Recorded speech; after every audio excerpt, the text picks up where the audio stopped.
чек соғуды көрсетейін. Рекассаны қалай пайдаланамыз, иә? Бұл жерде менде дайын прайс бәрі дайын болғаннан кейін, бұл жерде позиция кіреміз, добавить дейміз, да? Мына менюді ашамыз. Бұл прайс лист.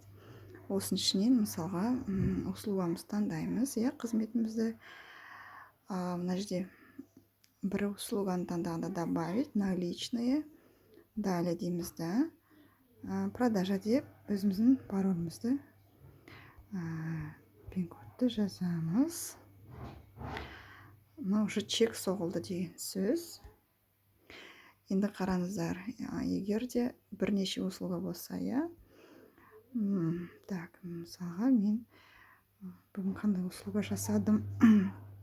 Прогноз жасадым. Добавить. Плюс, мысалы, бір клиент екі услуга алған жағдайда.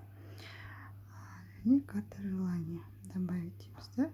Наличные басамыз. Далее продажа. Осылай чек соғылды. Енді мысалы сізде прайс-лист алдын ала дайындалған жоқ дейік. Чек соғасыз, қолмен жасайсыз. Оның бәрін позиция дейміз, да? Мына жерде позицияны басып, мына жерде өзгертуге болады. Мысалы, қандай услуга, иә? Мысалға, консультация дейік.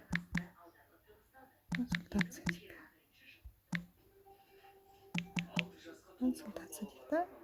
Бір консультация дейік, 3000 наличный. Далее продажа жасайсыз. Болды.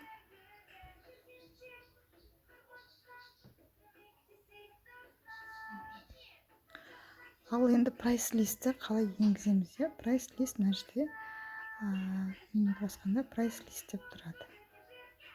Бұл жерде добавить деп басамыз, да? Наименование, мысалы жаңағы консультация дейік, консультация. Так, услуга дейік. Услуга. Математика. Добавить. Осылай прайс-листке қосамыз.